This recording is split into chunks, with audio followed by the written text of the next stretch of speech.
Hello, everyone, and welcome back to my micro series on understanding and recognizing propaganda. The video today is going to be about what I call digital age propaganda.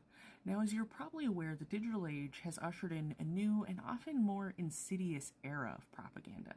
The sheer volume of information, coupled with sophisticated technological tools, allows for manipulation that can be highly personalized and incredibly effective. Now, in another recent video, I went through a little bit about propaganda in visual media. There, we talked about things like deepfakes and the use of AI. We talked about memes and internet slogans. But I wanted to make a more extended video looking at three key forms of digital age propaganda. Now, as always, I will talk a little bit about the three forms, and then after that, we'll show you some relevant real-life examples. So the first thing I want to talk about is bot and troll farms. Imagine an army of invisible digital puppeteers tirelessly working to shape and change public opinion. Bots are automated software accounts that are designed to perform repetitive tasks like posting comments or retweeting content at a massive scale.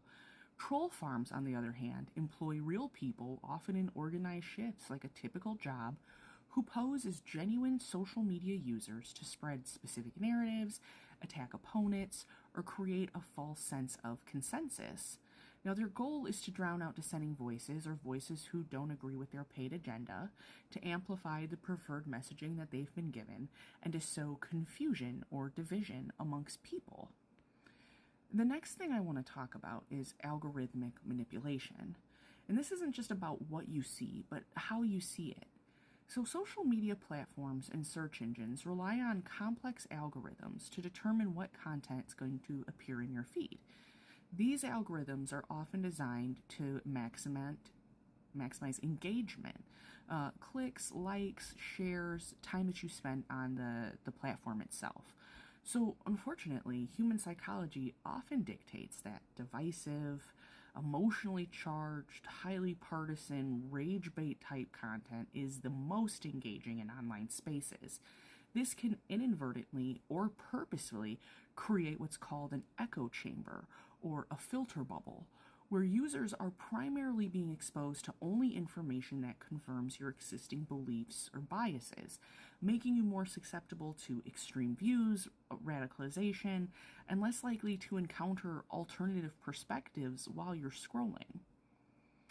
And then the third thing that I want to talk about before we jump into our examples is micro-targeting. This is where propaganda gets very, very personal. Imagine you go into the store to make a purchase, but the salesperson knows your deepest fear, your most secret desires, all of your past purchase, everything you've searched for on the internet, every embarrassing detail of your online history and your online identity.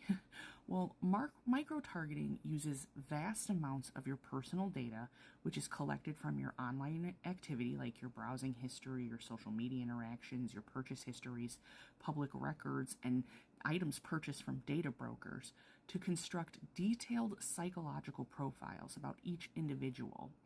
Political campaigns and commercial entities then purchase and use these profiles to deliver highly personalized messages that are designed to specifically bypass your critical thinking filters and appeal directly to your specific emotional triggers or pre-existing biases. The message you see might be completely different from the one your neighbor sees, or even someone within your own household, even if you're both being targeted by the same campaign. That's how detailed the profiles they're able to purchase about you truly are. So let's go into three real-life, real-world examples of both of these concepts so that you understand them a little more. So for bots and troll farms, one of the things that you can look up to learn a little bit more is the Russian Internet Research Agency, which might be one of the most infamous examples. During the 2016 US presidential elections, this organization, which I'll refer to as the IRA, was revealed to have operated a massive troll farm, creating thousands of fake social media accounts across platforms like Facebook, Twitter, and Instagram.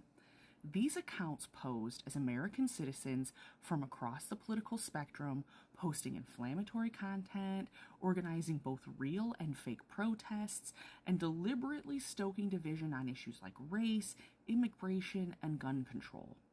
The aim wasn't necessarily to support one candidate exclusively, but to undermine trust as a whole in democratic institutions in the United States and polarize the electorate, which they did. Even as recently as 2022, researchers analyzing pro-Putin social media posts found that they matched nearly identically to the tactics, postings, and verbiage being used by the group way back in 2016. For algorithmic manipulation, let's talk about the Facebook engagement algorithm, which has been heavily criticized over the years. Now, for years and years, internal Facebook research, which was revealed through whistleblower testimonies like that of Frances Haugen, showed that the algorithm disproportionately promoted content that evoked anger and strong negative emotions because it simply generated more interactions. This meant that even if a post was false or harmful, if it was engaging enough, it would be amplified, contributing to the spread of misinformation and polarization. Platforms like YouTube have faced similar scrutiny for the recommendation algorithms, sometimes leading users down rabbit holes of extremist content. If you've ever ended up in a weird side of TikTok where you're like, how did I get here? And who are these people?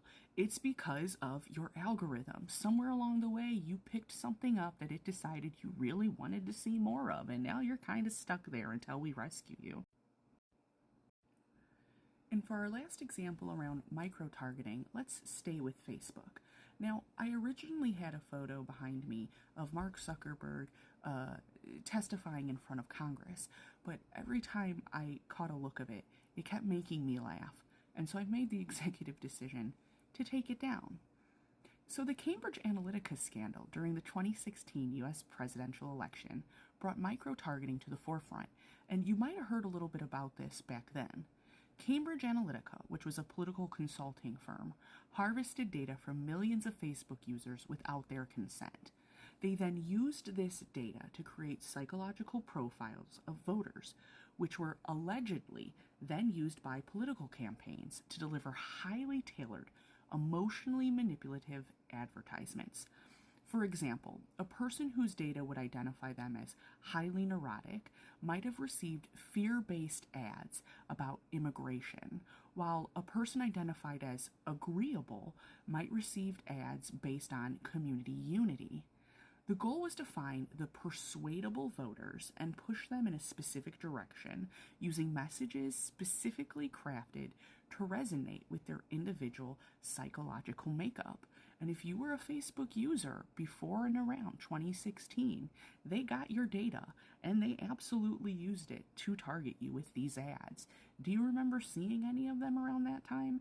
And did they feel super intentional? Let me know in the comments because I'm always curious. So I hope this video was helpful to you, and I hope you'll be able to use it to recognize some of the things that you might see on TikTok, where you're getting comments or engaging with comments that just seem so atrocious and so outrageous that they make you feel like you just want to turn against the person next to you. Please be mindful of the fact that that comment might only exist to do exactly that. Please come over, follow, and share. I have a few more videos in this micro series. I've been loving your questions. If you have any questions about propaganda or anything else related to civics or government or literally anything, you can always send them to me in either a DM or a comment, and I always try to make videos based on the content you request.